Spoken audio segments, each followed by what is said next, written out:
Hello, everyone, and welcome back to Rebel with a Purpose. Today, I'm going to be talking about in your 20s, how you should live life in this defining decade, and what your 20s are for, as well as 7 mistakes you make in your 20s. So, let's get right into it because this is going to be so exciting. I'm going to share some of my personal stories. I want to ensure that my 20s and the time from 20 to 30 is something that defines the rest of my life and really lays out the foundation for a life of financial freedom and passion. And the reason is because I am not very proud of how I lived my life up until now. I feel like I lived my life on someone else's terms and I was a complete nerd and I completely regret it right now. And I hate regrets. I don't want to be moving forward and still looking back and regretting my life, which is why I'm making this video so that no one else has to live their life in regret. Also, I'm in the process of growing my podcast and helping more people. So your one subscribe would help me reach that goal much faster. So please could you help me subscribe by pressing on the red button below, and that would help me grow this podcast and help reach and benefit more people just like you who are growth oriented and extremely ambitious. According to me, your 20s are to work hard and play hard. I am not for the hustle culture at all. I don't believe that you have to hustle. I believe that you have to work hard, but also give yourself breaks, take rest, cater to your mental health, and then go back to working hard. So I believe in work hard, play hard philosophy completely. I believe that you can keep some kind of time limits where you work hard during the weekdays and the weekends you actually go wild and go all out. I don't think there's anything wrong in going all out from time to time because I think it's something that you enjoy doing. Like, as long as you're having fun, it's time well spent. As long as you intend to go and do that, it's time well spent. I feel like time wasted is time that you did not intend to spend in a certain way. That is waste of time to me. But if you do intend it, if you do intend to go out partying till 3 a.m. and sleep late on a certain day just to have fun and to live your 20s life, then it is time well spent according to me. So this balance between working hard and partying hard, especially in your 20s, really depends on an individual basis. Is extremely subjective. It depends on you. It depends on what your priorities are and what your values are in this point in your life. And you really have to think what is worth sacrificing for and what is not worth sacrificing for, because you don't want to be in your 30s looking back into this defining decade with regret. So kind of think about your future self, think about what you want your 20s to look like for you. And moving on, I believe that your 20s are completely for experimenting like crazy, to make mistakes, to fail fast. I believe that failure is power because of a simple math equation, which is that failure leads to feedback. Feedback is basically knowledge, and that knowledge is power. Therefore, failure is power, and it's so important, especially in our 20s, to fail fast, to experiment with different things, because it's the defining decade where we're actually learning more about ourselves, about our core values, and developing a deep amount of self-awareness. And in order to do that, we need to experiment a lot and experiment with different interests and passions that we have. Of course, I don't believe in a jack of all trades and a master of none. So I do believe that if you choose one passion, be consistent with it for at least a couple of months before you decide to move on to another passion. And sometimes focusing on multiple passions at the same time can make you extremely overwhelmed. So it really depends on how you pace yourself out, but I completely believe in experimentation during this period. I believe in making mistakes, also taking accountability for those mistakes and not having a victim mindset. Really understanding that it's okay to make mistakes, it's okay to fall down sometimes, as long as you bounce back, and each time I promise you will bounce back quicker. So it's about the experimentation, but it's also about the kind of growth mindset you have with regards to trying out different things in life and being open-minded about it. Also, doing things that you wanted to do when you're younger. Sometimes we don't give ourselves the permission to do things because we think that it's a waste of time. If it does give your soul joy, then I think it's definitely something you must do. I've always wanted to try a musical instrument when I was younger, but I spent, as I said, my entire childhood being a nerd and studying extremely hard, locking myself in rooms, and that's what I did.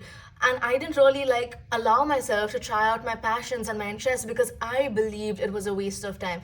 My belief system at that point in time was extremely different than the kind of person I am today. And today I believe that spending time on your passions or your interests, or doing something that you've always wanted to do, that you've always had a longing to do but never really made time for it, is really important. Another aspect of what to do in your 20s is quitting fast. Now, I know people think that quitting is for losers, but I think the complete opposite. I think quitting is for winners. I think winners know what and when to quit, and they do it instantly. As long as they know that it's not vibing with them, it's not resonating with them, they quit, and it works. Because when you do that, you're actually saving a lot of time for things that actually matter to you and for things that resonate with your strengths, with your interests, essentially with your ikigai. So when you don't enjoy something, when you're in a part of a lot of suffering and anxiety and stress, and a lot of these negative emotions, I want you to learn and understand that that path does not belong to you. The essential foundation of spirituality is living a life of least resistance and of least suffering, living a life of joyful bliss. And that happens when we recognize what gives us suffering and realize that that is kind of an indicator of where not to go in life. Your 20s are for slowing down to speed up. It's important that we don't only hustle in our 20s, but learn to take breaks, to have some rest time, to allow the energy to flow inwards rather than always putting energy outwards into materialistic things rather than our well-being. So for me, the way I rest is I take solo trips, which are very budgeted, by the way. I have a huge ass limited budget on my solo trips that I do. And I generally try out different kinds of trips. I went for a surfing camp, and this month actually I'm going to Sri Lanka for a creators camp, which is a 5 to 6 days camp where I meet other founders and creators from India. So there are a lot of cool things out there, but you just have to do some research and decide where your soul lies, like where you want to go. I honestly didn't take much time to make my decisions with regards to both the surfing camp and the creators camp, as well as my solo trip last year, because it felt very authentic to me and it resonated deeply with my soul and my intuition. And when you learn to just sit in silence sometimes and listen to that inner voice, that intuition, and follow it, allow yourself, give yourself the permission to just follow your heart sometimes and do what your soul really wants, even though it might not seem very logical to you at a point of time. Sometimes these spontaneous decisions lead to the best experiences in your life, and you don't want to be missing out on that in your 20s. Now, moving on to 7 mistakes that we make in our 20s. Number 1, which is not taking enough risks. As humans, we have this trait to underestimate our ability to cope with these risks or to deal with these risks. Honestly, we can adapt much better than we think we can. So it is instrumental to take more risks than you think you can, because that's the one way you can build on your most important asset, which is self-awareness. You can do this by getting comfortable with the uncomfortable, by living your life sometimes outside your comfort zone, to see what's out there, to expand your growth mindset, and to elevate your way of thinking and your perspective in life. Number 2 is neglecting our health. How do you feel when you're extremely sick? How does that make you feel? Like you can't focus on any other aspect of your life. Like you can't think about anything else but your health, because health is fundamental. It's the most important. And so even though I did speak about partying hard, it's extremely important to make sure that we never neglect our physical health, that we have a balance, that we're eating well, we have the nutrients in, and we're focusing on fitness and well-being, and that health includes both physical and mental. But it's extremely important that health is always our number 1 priority, especially in our 20s, because you don't want to set yourselves up for failure later in life.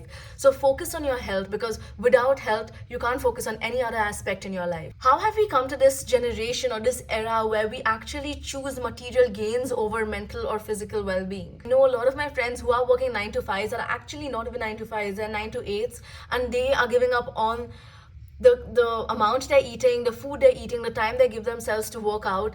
Everything takes a hit because of their work, which is why it's so important to not neglect your health and to realize that health has very, very, very long-term ROIs if we take care of it right now in our 20s. The better the habits that we can solidify in this era and in this decade, the easier our life becomes later. We solidify our foundation for an easier life later. And it's all about, making hard choices now so we live an easier life, rather than making easy choices now so that we have a hard life later. Number 3, which is taking life for granted. Do you know how many people would give so much to have the life that you're living right now? Think about everything that you're grateful for every single day. Take some time out to have your gratitude journal and write it down. Research has shown that writing rather than typing or thinking is more beneficial. So write down with pen and paper 5 things you're grateful for in a day. So recognize that and be thankful. And being thankful is directly related to your happiness levels. And when you're happier, you're more productive. So it's an entire cycle of just the broaden and build theory. So, according to the broaden and build theory, when we boost our positive emotions, we actually expand our mindset and we kind of see possibilities that we wouldn't have seen otherwise. This helps us boost our career, but not only that, it helps us boost our social relationships too, which in turn helps expand our positive emotions. So, this is an entire cycle of the broaden and build theory where increasing our positive emotions helps in increasing our resources, our abundance, the opportunities we have in our life, which in turn increases our positive emotions again. So it's extremely important to have and inculcate gratitude every single day to boost that positive emotion and start that cycle of the broaden and build theory. Number 4, and my favorite, is being surrounded by negative people. I mean, why do we do that? When we elevate and we think on a higher mindset, we will eventually attract people at that mindset. But please do not hesitate to cut people off from your life who are draining you, because you don't deserve to be drained that way. People will increase their energy to meet you where you're at. You don't have to stoop down for anyone. Always vibrate at a higher energy level. You will find like-minded people when you yourself understand that you deserve that.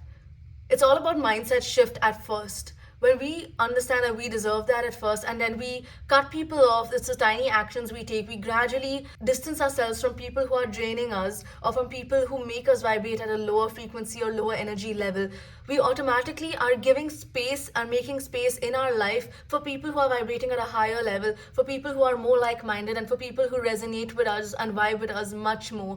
And honestly, you do not want to miss out on those experiences. When you meet the right people, life truly gets a hell lot better. And social connections is extremely important, again, to your mental well-being. And be very cautious and careful about who you let into your circle and into your energy every single day. And now I want to talk a little bit about loneliness. Being alone isn't being lonely, but being surrounded by the wrong crowd or being surrounded by people who constantly misunderstand you or don't even try to understand you is what will make you feel lonely.